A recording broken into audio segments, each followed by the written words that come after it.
Hello, my name is Ed Edelson, and I'm here with my good friend Sandy Carlson because we wanted to tell you about an important roundtable discussion that's coming up here in the Heritage Village area in March 21st, right? Correct.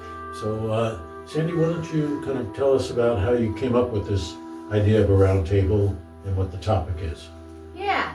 Well, I was inspired by the commemorative event that you organized, commemorating the 87th anniversary Great. of when Southbury said no to the Nazis. And one of the questions you posed during that event was, what do we do to bring this conversation forward in the public? And I just let the question simmer on the back burner, and then it dawned on me, hang on, I know you. I know the authors of the book, The American Way. I know a woman who's done genealogical research and written about her experiences of finding her ancestors who suffered during the Holocaust. And I knew Bernard Kaplan, who wrote an oratorio called Remember Warsaw with Roger Ames. And the wonderful Rabbi Polokoff is right here and open to connecting community to these ideas. And I thought, well, what if we get everybody together to have a conversation about what it meant to process those experiences through creative work?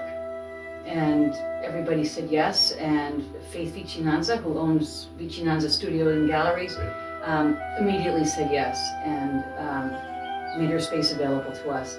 So we went from there, and then AM Coffee in town is providing coffee for us as well. So that's more support. Another reason to come. That's right. But I think you left out one of the most important people on the roundtable is yourself, because you've used your poetry to write about your reflections on some of these topics, and you'll be part of the roundtable. I will, and you know, the first poem I wrote about this topic in this area was at the 85th and at your invitation, and at that time when I was trying to find the poem, I did the research through Lois's story and the website that Southbury has that gathers up that information and the voices of the people of this community who resisted Nazi attempts to basically colonize our community way back inspired me, just their voices. And what I have been thinking about is how their story is our story. You don't have to be a blood descendant of these people.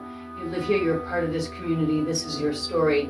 Add your voice to it and keep the conversation going in the present and into the future, because the issues that arose 87 years ago have not gone away. They've changed shape, they might have changed form, but those patterns of behavior that threaten the well-being of certain groups within our community have not gone away. And the way we break down those challenges and bring people together is through conversation, through discourse, and through the arts. So this is the starting point. Well, I know you feel very strongly about the arts as a way to convey information, but I'm sensing that it's recent that you've thought about using it on this particular topic, which is, of course, the Holocaust, but it's not just the facts of the Holocaust and the things that happened there, but all of the human reactions that caused people to do what they did do, and the impacts that it had. So have you been, has this topic been with you for a long time, or is it recent that you've sort of come to visit this particular topic? I think the different pieces have constellated themselves of late. And, you know, as a child, I had my mom's copy of the Diary of Anne Frank, and I read that as a child and was horrified. And I read Night when I was young, and those stories stayed with me. And but other stories stayed with me. I had great uncles all who fought in different theaters of World War II, and I grew up a middle class kid, and my dad and the men in our world all did 4 years of service. And this idea that you make yourself available to your country and you do right by it impressed me very deeply. And my dad was a union guy, and I think part of being a public school teacher also feeds into that. And the idea that these stories are relevant and patterns of human behavior that we see in stories reflect the reality that's out there.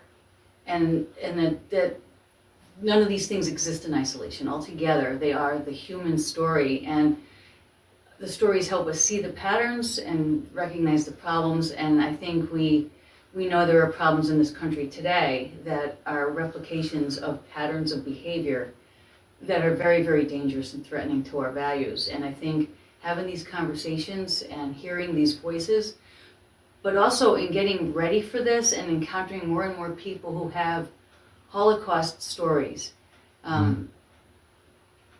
that resonate and they feel very deeply, and it's not on the surface, it runs deep. It's amazing for me to think about how that story is part of the warp and weft of the fabric of our society. It isn't just that group over there, those Jewish people. These are everybody's stories. We all have a stake in deepening our understanding and broadening our sense of connection to the people around us through these stories. So that's where it is right now. Okay. Well, maybe we should just go over a few of the logistics. Sure. Where, when, how they go, how they register, or just show up. Maybe just go through a couple of Okay. nuts and bolts. Sure thing. So it'll be at Vicinanza Studios and Gallery, which is in Heritage Village, from 2 to 4 on March 21st. There's no need to register. There's no fee involved, and we welcome people who want to be a part of that conversation. We will be live streaming it, so if people have scheduling issues or transportation issues, the story and the conversation will be available to them. And what we hope also to do is to make a form available, so if people want to share their contact information to be a part of future conversations on this topic, that we can continue the conversation. So, and it'll, like I said, it'll run from 2 to 4. All people need to do is show up. Just show up. That's pretty easy. Looking beyond the roundtable, in your mind, do you have something you hope people take away with it in terms of, by coming and hearing this, what they might do differently afterwards or think differently afterwards? Yeah, I think the conversation will make real the experiences that are so devastating, and think differently about what's happening in our world right now and how they react to that, and to see people as people, and just knowing who's at this round table and the quality of experiences and the range of things these people have done in their lives, to put the real faces of really compassionate, wonderful, thoughtful people on what can become labels or types in our everyday thinking. There are just so many words on a page, but flesh and blood, human beings. To see those people and to come away from it with a sense of there's more to know, there's more to learn, and to be fascinated and look for more. Do you think there's a possibility this could become a periodic event? A follow-up roundtable? I'm really hoping so, and I'm hoping to talk with some of the folks involved with the roundtable on the best way to make that happen. So the thought I woke up with this morning, Ed, was, geez, we gotta collect the emails of people who are coming if they want to share them with us, so that when we get to another place, because I think the conversation has to continue, and the sense I have also is that the people who are coming have really rich stories to tell, and we'll want to have a forum as well to continue the conversation. So that's the hope. All right.